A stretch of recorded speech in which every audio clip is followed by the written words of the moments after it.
Hello, everyone. This is Tim with Online Big Blue, bringing you the best in New York Giants sports talk and entertainment. Breaking out the old school intro for Monday.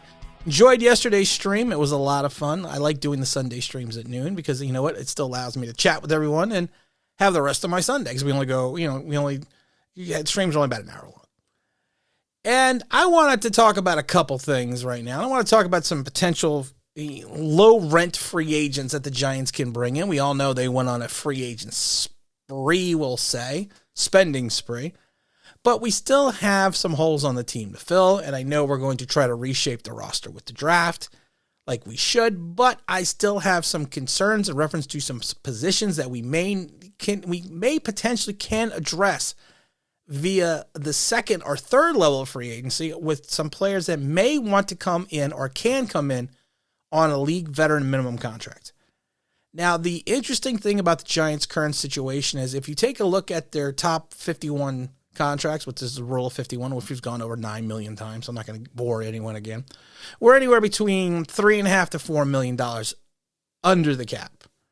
Now, if you take a look at all estimated contracts, people, I love it. People texting me when I'm doing this. Stop texting me when I'm doing this. But if you take a look at all the contracts, we currently have 84 players on the contract, and our estimated cap space is negative $21 million. So what we need to do is we're gonna have to dump some guys either way, because the rule of 51, of course, as we all know, it disappears the day training camp breaks. So you have to then account for just the top 53 contracts on your roster. So it's going to be interesting who we're going to cut, who we're going to bring in, or who we could potentially bring in outside of the draft. But I was looking at some players of position and some value that can fit into the Giants and help them during this season. Now, the first player that I'm looking at is a guy that I've talked about a million times, and that's going to be KJ Wright. I like KJ Wright. I think he would fit into the Giants system and play Patrick Graham's, play in his defense to a T. Now, if you take at our linebacker position, we are still, we're still a little bit depleted. I mean, you got Lorenzo Carter coming back from an injury. You got O'Shane Ximines coming back from an injury, and he's going to also be more of a quasi-defensive end. You have Ryan Anderson on a $900,000 flyer contract, the same thing with Trenton Harris. You have Cam Brown, Carter Coughlin. Then we also have people, we have, who else we brought in? Well, of course, we have Blake Martinez. We re-signed Devontae Downs, which I don't understand. We have Reggie Ragland, TJ Brunson, Tate Crowder. While we have a number of bodies in camp, you don't know what's going to happen with the rookies from last year. Reggie Ragland, to me, outside of Blake Martinez, is probably the only sure thing to make the roster.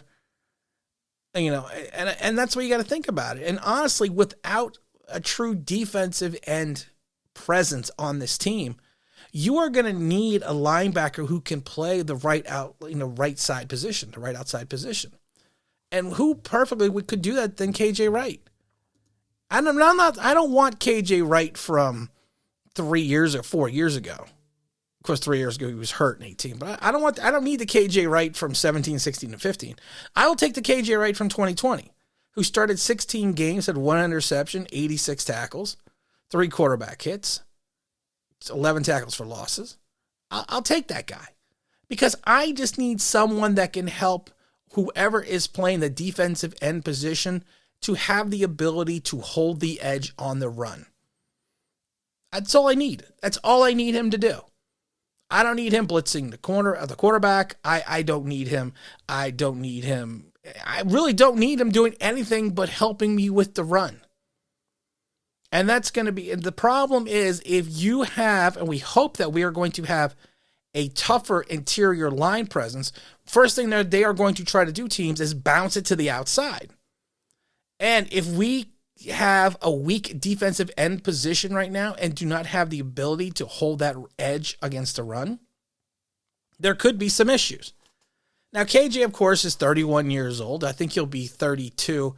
When is his birthday? His birthday's in July, so he'll be 32 before the start of the season. I would easily take a 1-year flyer on him. League veteran minimum. He just got turned down by the Dallas Cowboys. There was some talk about him going to Dallas because of Dan Quinn, his old defense coordinator, Seattle, is on the Cowboys staff. But the Cowboys passed on him. And it's a guy that I think if we bring him in, he will be that veteran presence. He can help maturate the talent that we have on the roster. And he could help us move forward and really help us. And like I said, on a 1-year deal, it would make so much more sense than trying to hope and pray that a rookie can come in and man potentially 2 of the outside linebacker positions if Lorenzo Carter is not able to make the roster and come back healthy. Because Lorenzo Carter looked like he was turning the corner last year, but it doesn't mean that's what's going to happen again this year. We all have to think about this and be honest and understand that. We don't know what's going to happen. He would be a great stopgap guy, and if he really wants to continue to play, I could see him coming in on the league veteran minimum contract. The other player I want to talk about is there's 2 players. One, of course, is going to be Alejandro Villanueva and Eric Fisher. I'm sorry, I am not filled with joy and thoughts of happiness with Nate Solder, being the swing tackle between the right tackle and left tackle position. And I know we'd be asking both these guys to play out of place, but I think someone like Alejandro Villanueva would be, again, a good fit for a stopgap measure. He is a great pass blocker. He still remains one of the best pass blockers in the league.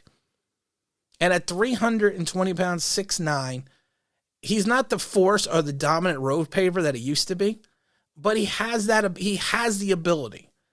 And I think if you add, it would be a lot to come back, and to switch over into positions, but I think he could do it. And if he wants to continue his career, I don't think he's going back to Pittsburgh, but if he wants to continue playing, the Giants would be a perfect opportunity and a perfect fit to allow him that ability. And the thing is also, we all have our fingers crossed that Andrew Thomas is going to be the real deal at left tackle. What if all of a sudden Andrew Thomas gets hurt again? What if the ankle is still becoming an issue? We still have to look at that as well. We need to feel the versatility that Alejandro Villanueva could potentially bring to the team. And I think he would be a better option at the swing tackle position than Nate Solder is. Now, I know we can't cut Nate because we restructured his contract, but I think Alejandro, if he wants to continue his career at 32 years old, may have to think of the option of taking that 1-year veteran minimum deal. And he could, again, be a guy that can come in and mentor the young guys that the Giants went out and got. The last player I spoke about many times, and I'm still gonna sing to the rafters. Melvin Ingram, former Pro Bowler. Every year from 2017 to 19. He was limited, of course, in injuries in 2020. Played in just 7 games with the Chargers. Didn't register a sack, but he did have 5 quarterback hits. He's experienced. He's versatile. And he can man the edge.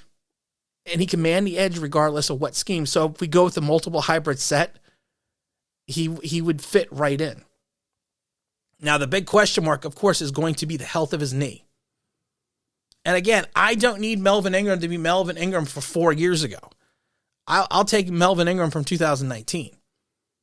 I need him to potentially start on that right side and then work. And I guess, again, if we're going to fix a cheap, low-cost option, a potential to fix the right side of the defense could potentially be KJ Wright and Melvin Ingram.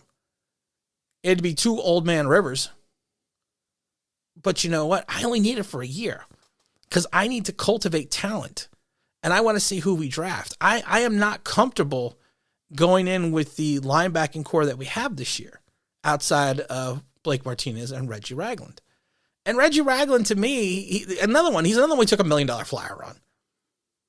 He's a good depth piece, but I don't know if you want to rely on him to start for the Giants for 16 weeks. And I think, like I said, these are 2 guys in Melvin Ingram and KJ Wright we could potentially bring in on a deal that will allow them to still continue to play. Same with Alejandro Villanueva. And they'll have that ability to still be in the league and maybe come in at a veteran league minimum contract, which would help the Giants out exponentially. And I think that's the directions we may want to go. And again, this is Tim with Online Big Blue. We're bringing you the best of New York Giants sports talk and entertainment. And as always, if you can like, if you subscribe, if you ring that bell, you know what that means? That'd be awesome.